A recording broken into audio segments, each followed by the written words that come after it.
성도님들이 종종 제가 목사니까요, 저한테 이제 질문들을 하십니다.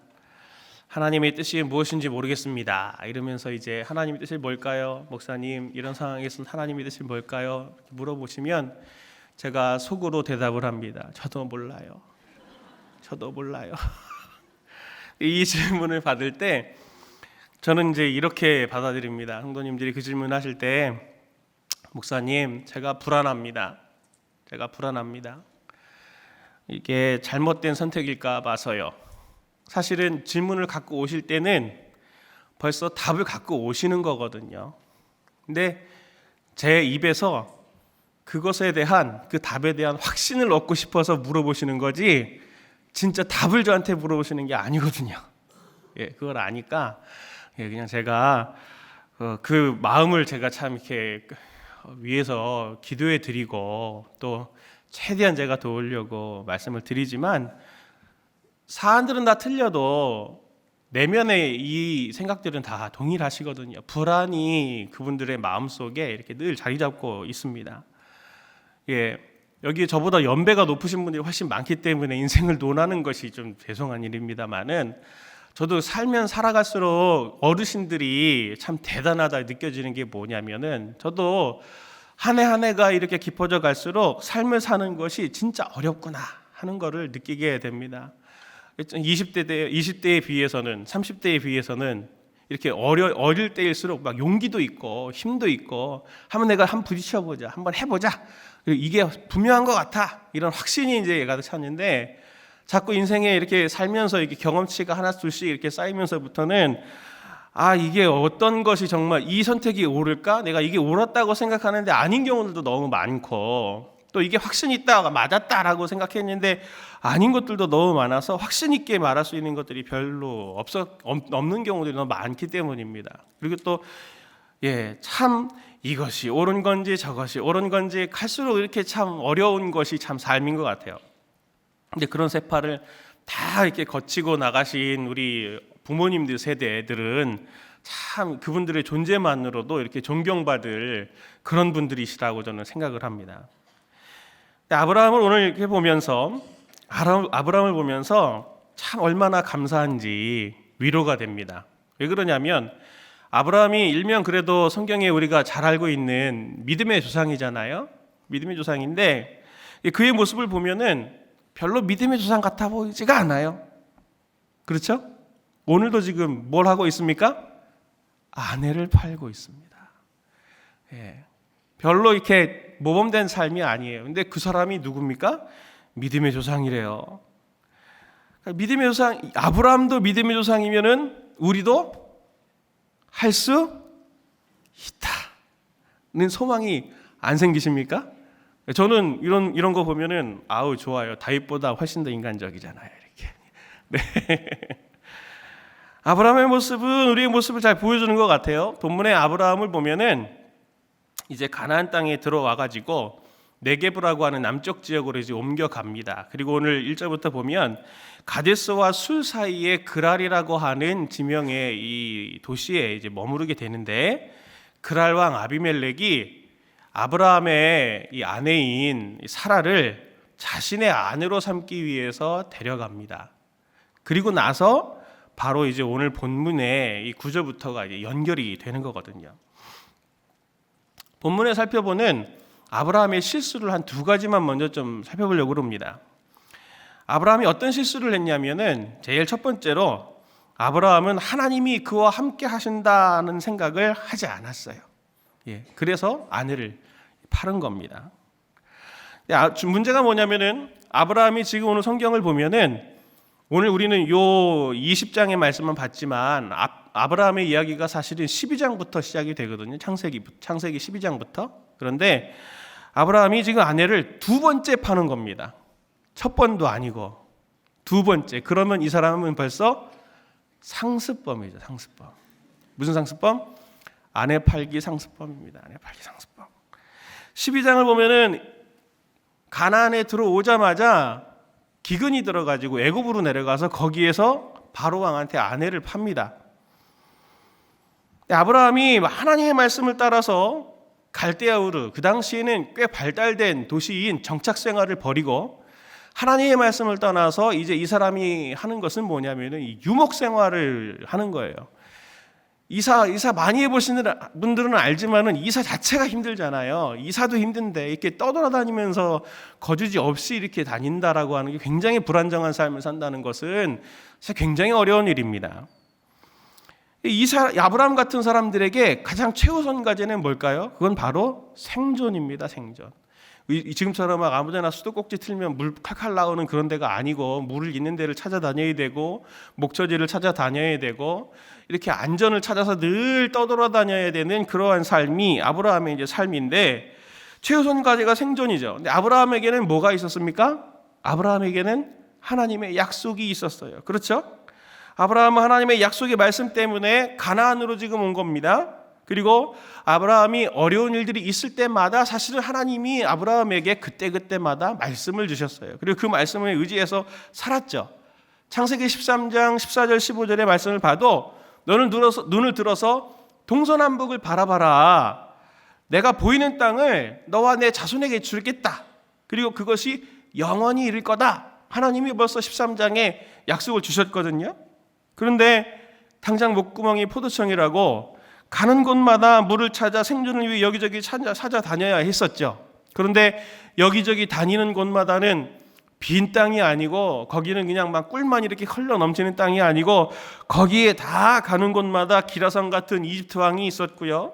아비멜렉 같은 오늘 본문에 이런 사람들도 있고요. 그들을 상대하면서 살아남아야 됐습니다. 하나님은 이 땅을 주시겠다고 했는데 막상 그 땅에 가보면 그 땅의 주인이 이미 있는 거예요. 그리고 처음 당하는 상황이죠. 어떻게 해야 될지 모르는 처음 당하는 상황 속에서 이제 살아남아야 되는 상황이 생기는 겁니다. 아브라함과 조카의 롯의 상황을 보면은 다 생존을 위한 처절한 몸부림의 연속이거든요. 13장에서 조카 롯이 자기 판단으로 소알 지역으로 요단 동쪽 지역으로 소돔과 고모라 지역으로 가게 되는 것도 결국에는 안정을 위해서 찾아간 거예요. 생존을 위해서. 거기에서 또 그 신할 왕 아므라벨 연합군하고 또 전쟁이 이렇게 있어서 또 롯이 잡혀가서 아브라함이 또 318명을 이끌고 조카 롯을 구해오는 일들이나 아브라함 자신도 약속을 받고 여기까지 왔지만 아브라함이 애굽에 내려간 것도 기근 때문에 내려갔다고 제가 말씀드렸잖아요. 거기서 물이 없으면 살 수가 없으니까. 거기에서 아내를 판 것도 누가 아내를 팔고 싶겠습니까? 아내를 판 것도 살아남기 위한 생존 때문이었어요. 누가 이 아브라함한테 돌을 던지시겠습니까? 상습범이라 할지라도. 살기 위해서 아내를 판 건데. 오늘도 아브라함이 아내를 판 다음에 아비멜렉이 13절에서 이렇게 얘기하죠. 내가 무슨 뜻으로 이렇게 하였느냐. 그랬을 때 아브라함이 대답이 무엇입니까? 이곳에서는 하나님을 두려워함이 없으니 내 아내로 말미암아 사람들이 나를 죽일까 생각했습니다. 그럼 아내를 왜 팔았습니까? 왜 속였어요? 아비멜렉을? 살기 위해서였어요. 살기 위해서. 아브라함에게는 늘 생존의 두려움이 그를 따라다녔습니다. 그래서 자신이 계획을 딱 수립해 놨죠. 어떤 계획입니까? 아내를 파는 계획. 아내를 파는 계획을 세웠어요. 이게 즉흥에서 나온 게 아니에요. 13절 말씀을 같이 한번 보겠습니다. 시작. 하나님이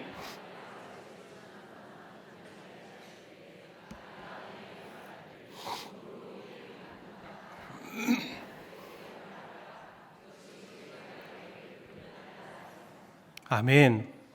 하면 안 되는 건데. 이후로 우리의 가는 곳마다 아브라함은 뭐라 그랬습니까?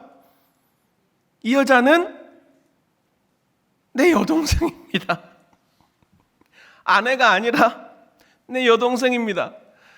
작전을 짰어요, 사라하고. 그랬다니까요, 가는 곳마다.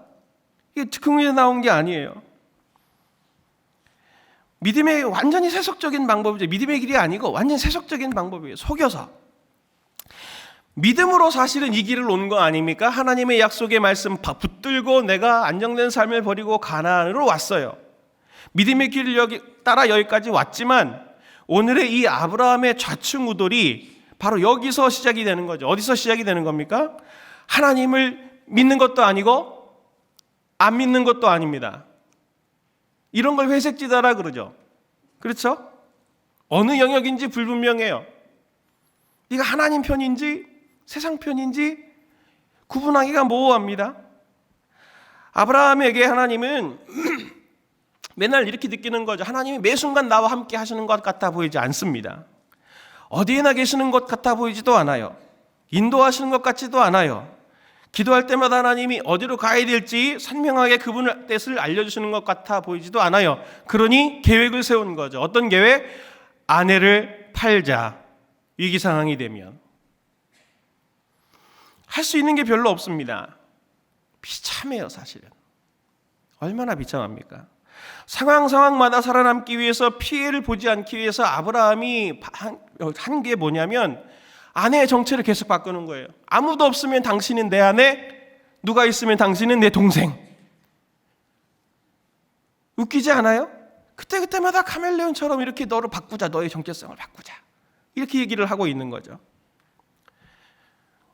몇 년 전에 저희 아이들하고 공휴일에 캠핑을 하러 이렇게 하러 갔었습니다.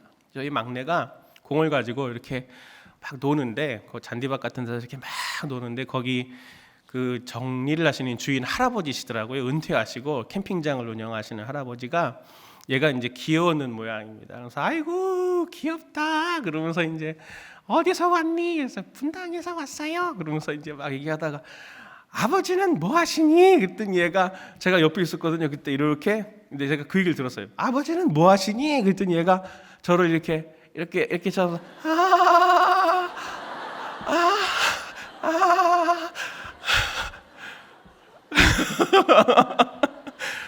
제가 나중에 얘가 하다가 목사님이요.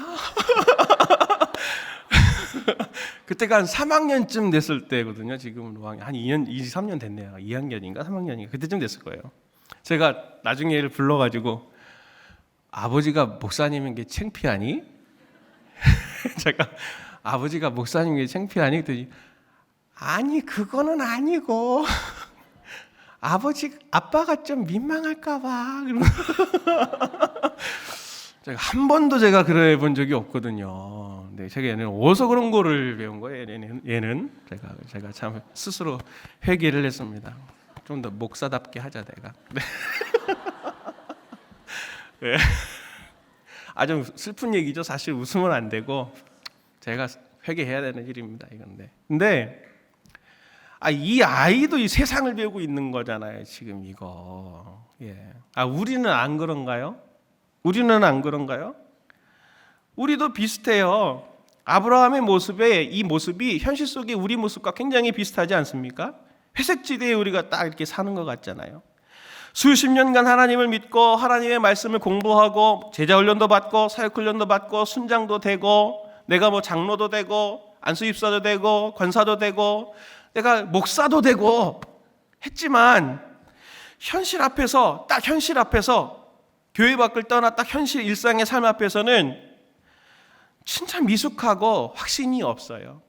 정체성을 숨길 때도 많습니다. 어떻게 하나님의 말씀을 적용해야 될지도 잘 모르겠고 이 상황 앞에서는 그에 어떻게 하나님 앞에 순종해야 될지에 대한 훈련들이 실제로는 잘 안 되어 있는 부분들이 많아요. 그래서 영적인 결정장애가 있는 것처럼 늘 상황에 맞게 변해야 살아남고 처세술과 임기응변이 실력으로 인정받는 세대 속에서 우리도 그렇게 똑같이 살아가는 방식으로 생존하려고 합니다.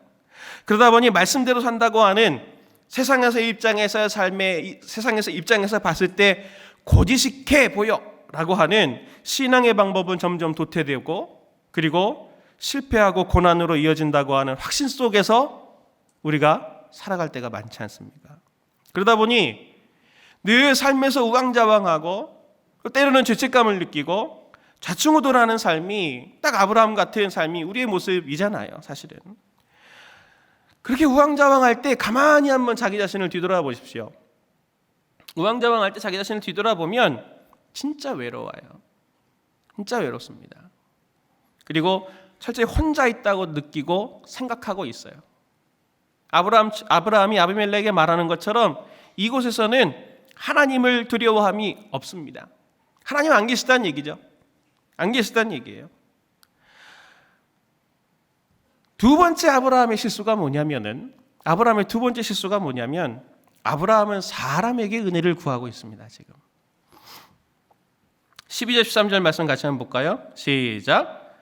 또 그는 정말로 나의 이복 누이로서 내 아내가 되었음이니라. 하나님이 나를 내 아버지의 집을 떠나 두루 다니게 하실 때에 내가 아내에게 말하기를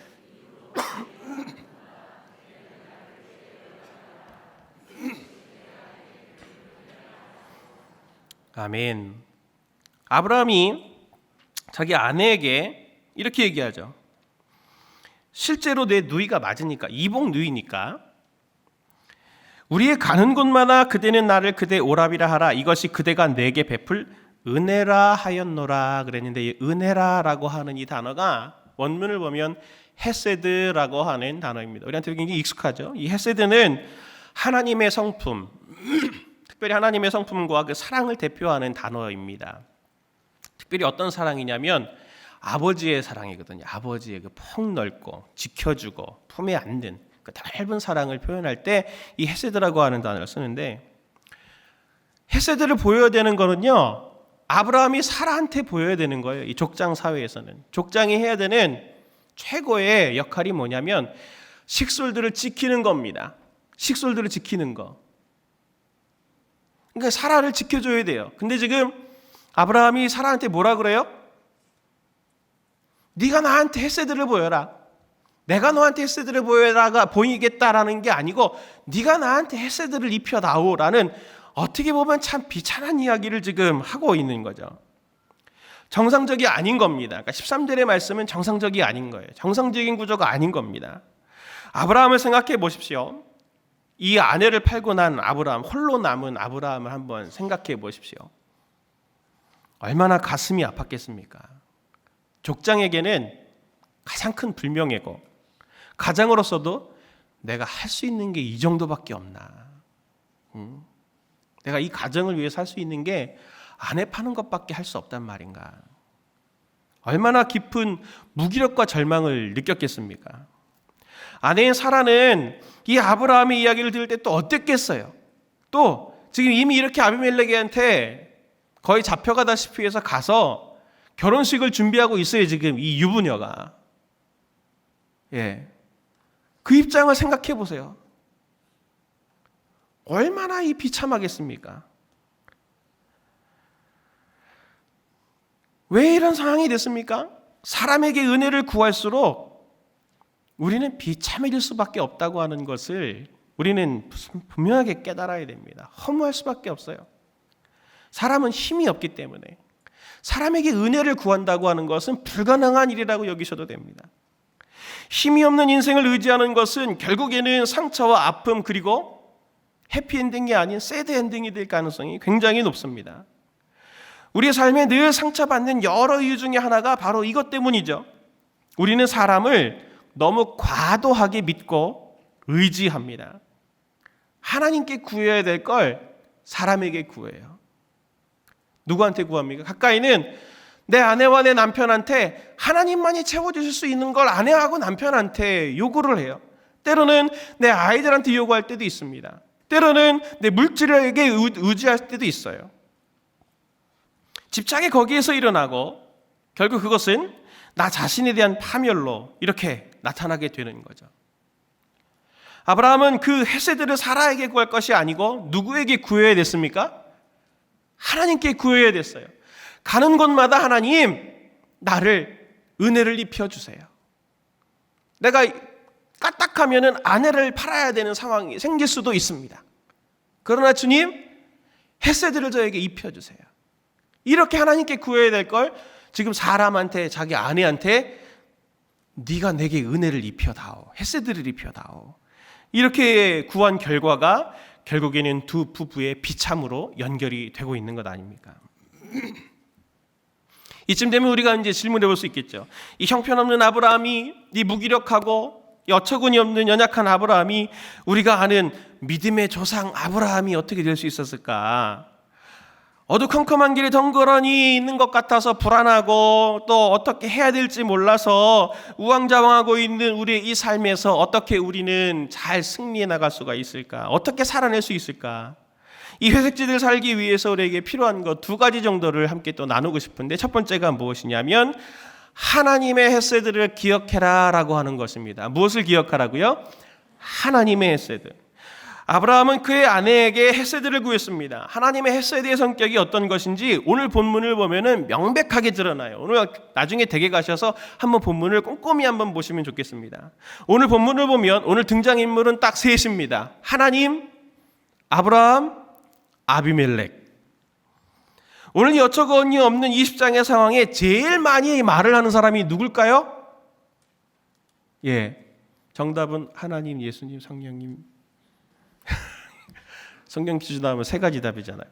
하나님이 제일 많이 말을 하세요. 하나님이 만약 아브라함과 아비멜렉을 판단하신다고 한다면 왕으로서 누구를 책망하셔야지 정상입니까? 아브라함입니까? 아비멜렉입니까? 아브라함이죠. 아비멜렉은 몰랐어요. 이 여자가 결혼한 여자고 이 여자가 아브라함의 여자인지 몰랐습니다. 그런데 혼나는 건 누굽니까? 아비멜렉입니다. 진짜 이상해요. 본문을 보시면 3절 말씀, 3절에서 6절 말씀 보겠습니다. 같이 봅니다. 시작. 그 밤에 하나님이 아비멜렉에게 현몽하시고 그에게 이르시되 내가 데려간 이 여인으로 말미암아 내가 죽으리니 그는 남편이 있는 여자임이라.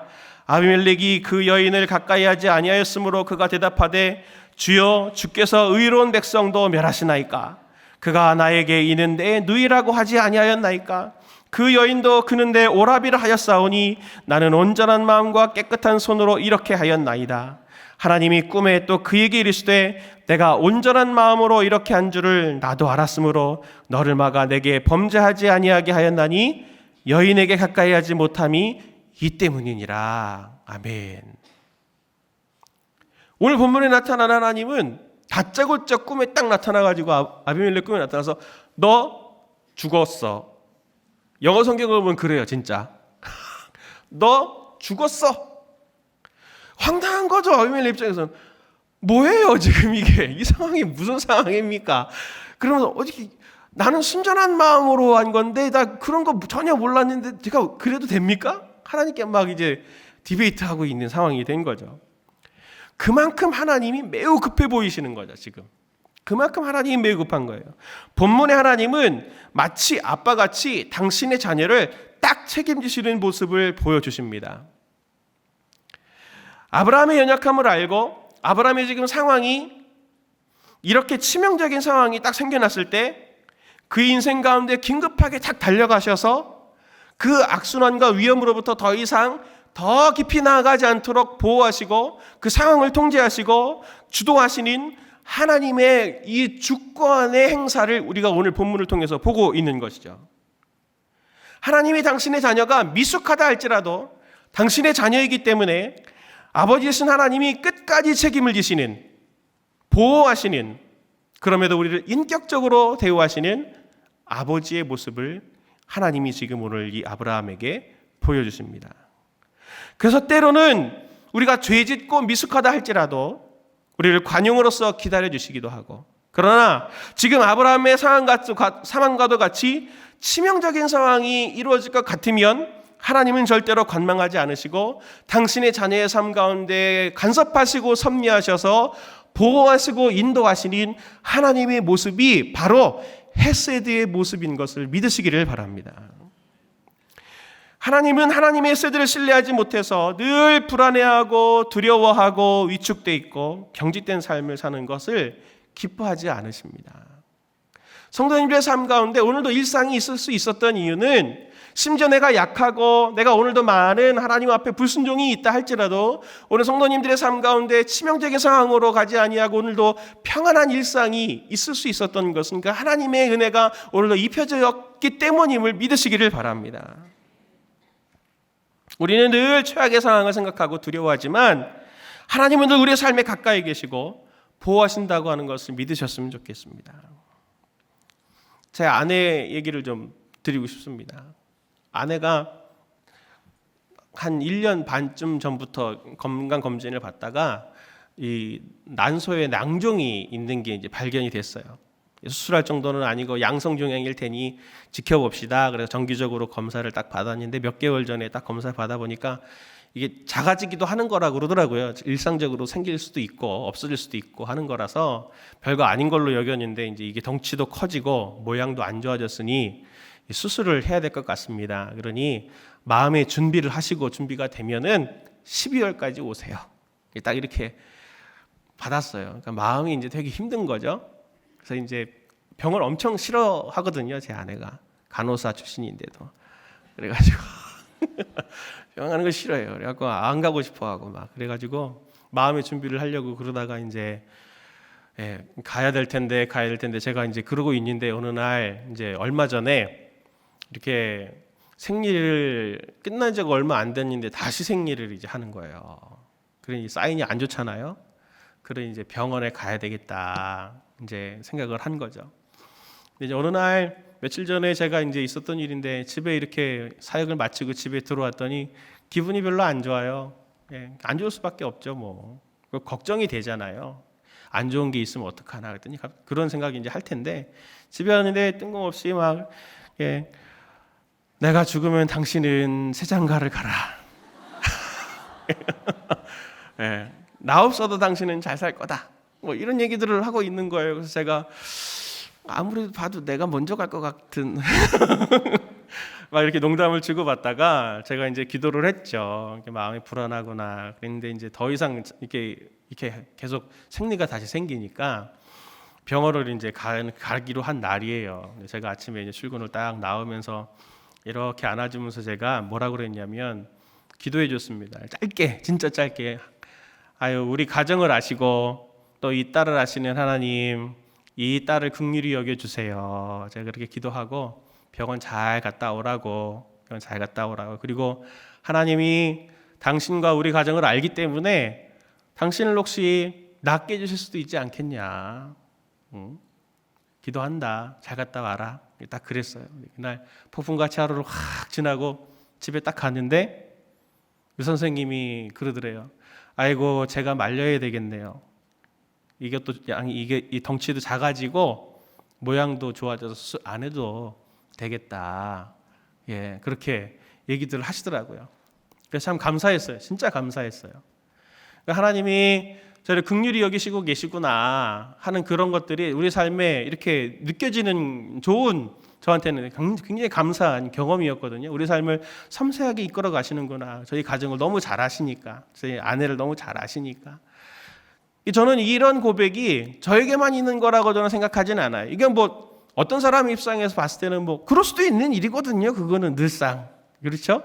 그런데 저희 가정에는 하나님께서 주신 큰 은혜로 저희가 그것을 받고 있습니다. 근데 저희만이 아니고 성도님들의 삶에도 오늘도 내 힘으로 내가 잘해서 된 것이 아니라 하나님께서 그렇게 보호하시고 인도하시고 하셔서 그 위기의 상황에서 얼마나 많은 순간들을 이겨내오셔서 지금도 이 자리에 지금 앉아 계시는 하나님의 헤세드의 은혜가 지금 이 자리에 다 한 분 한 분의 삶 속에 다 녹아들어가 있는 것 아닙니까? 옆에 있는 분들이 하나님의 살아계심의 증거입니다. 사실은 그걸 꼭 믿으셔야 돼요. 하나님은 우리가 방황할지라도, 우리 실수할지라도, 온전하지 않을지라도 하나님은 우리를 치명적인 위험과 악으로 빠지지 않도록 지금도 보호하고 계세요. 우리 아이들을 보호하고 계시고 우리 자녀들을 보호하고 계십니다. 그 연약함을 책망하지 않으시고 오히려 긍휼히 여기사 보듬으시고 우리를 위해서 일하시는 모습으로 성도님들의 삶에 지금도 가까이 계시다고 하는 것을 꼭 믿으시기를 바랍니다. 두 번째, 이런 회색지대 같은 위기의 순간에 우리가 붙들어야 될 것 두 번째가 뭐냐면 실수조차 선으로 바꾸시는 하나님을 기억하셔야 됩니다. 실수조차 선으로 바꾸시는. 큰 실패를 당하거나 어려운 일을 만나면은 우리의 실체의 모습을 딱 직면하게 됩니다. 우리 능력이나 우리의 실력이나 이런 것들 직면하게 되잖아요. 그렇죠? 우리의 실제의 모습이 어떻습니까? 벌거벗은 임금님이에요. 사실은 옷만 입어서 임금이지 벗으면 똑같은 사람이듯이 엉망진창입니다. 옆에 있는 분들 다 똑같아요. 사실은 뭐 사장님이고 부장님이고 뭐 대기업 총수고 뭐 젊고 나이가 많고 경험이 많고 이게 다 필요 없이 위기의 상황에 딱 닥치면은 엉망진창입니다. 믿음도 드러나지 않고요. 형편없게 이를 데가 없어요. 아브라함처럼 말이죠. 이 현실을 마주하게 되는데 아브라함도 지금 그 현실을 맞이하고 있지 않습니까? 그때 아브라함이 어느 날 갑자기 아침에 눈을 떴는데 급히 아비멜렉의 호출을 받고 아비멜렉 왕궁으로 갑니다. 근데 아비멜렉에게서 듣는 얘기가 뭡니까? 하나님이 내 꿈에 나타나셨어. 그런데 너 하나님이 여기 없다고 생각했지 내 꿈에 나타나셨다. 내 꿈에 나타나셨다. 그리고 너가 하나님의 선지자래. 진짜 웃기지 않습니까? 이 길 누가 하고 있는 거예요? 하나님을 모르는 아비멜렉이 하고 있는 거예요. 자기가 더 그걸 알아야 되는데. 하나님이 없다고는 생각하지만 하나님이 내 꿈에 오늘 나타나셨고 지난밤에 나타나셨고 하나님이 그 꿈에 나타나서 네가 선지자라고 하니 너한테 기도받으라 그런다 지금 하나님이. 그 얘기를 아브라함한테 지금 듣고 있는 겁니다. 이 사건은 아브라함한테 굉장히 큰 충격이었을 거예요. 하나님을 알지 못하는 아비멜렉을 통해서 하나님은 아브라함에게 나는 너만의 하나님이 아니고 가나안의 하나님만이 아니고 이 블레셋 지역에서도 나는 하나님이고 온 세계의 왕이다라고 하는 것을 분명하게 깨닫는 사건이 되었고 그리고 내가 하나님의 선지자구나 라고 하는 정체성을 확실히 깨닫게 되는 사건이 된 것이죠. 하나님은 무기력하고 무책임한 아브라함에게 아비멜렉의 입을 빌어서 너는 하나님의 선지자라 하시고 그의 기도를 통해서 자신보다 훨씬 강한 그래서 아내를 팔 수밖에 없었던 그 사람을 두려워했던 그 사람의 집을 위해서 기도해 주는 사람 그리고 기도를 통해서 그 집안에 잉태하지 못하던 문제를 해결하는 치유자의 역할을 하나님이 할 수 있도록 하나님이 아브라함에게 은혜를 베푸셨어요. 하나님은 이 모든 일의 사건을 통해서 하나님은 아브라함에게 하나님은 누구고 나는 누구냐라고 하는 것을 선명하게 알게 해주셨습니다. 그런데 그 계기가 뭡니까? 아브라함이 아내를 파는 실수를 통해서 말입니다. 하나님 안에서 발견된 아브라함, 그의 실패와 무능력, 좌절, 실수조차 하나님의 손에 딱 붙들리니까 하나님은 그것을 아브라함에게 하나님을 더 잘 알 기회로 삼으시고 그 기회를 통해서 또 수많은 사람들을 치유하게 하는 하나님의 동역자로 삼으시는 은혜도 경험하게 된 것입니다. 사랑하는 성도님들, 혹시 오늘 또 요즘의 삶에 큰 실패와 낙담을 겪으시는 것들이 있으십니까? 또 후회나 불안감으로 그것 때문에 고뇌하고 계시는 분이 계십니까? 오늘 하나님께서 이 아브라함에게 주셨던 은혜처럼 성도님들의 삶에 일하고 계심을 깨닫는 은혜가 오늘 이 저녁에 성도님들에게 임하기를 원합니다. 그래서 오늘 우리가 함께 하시는 임마누엘의 하나님이 그냥 성경책에 있는 하나님이 아니라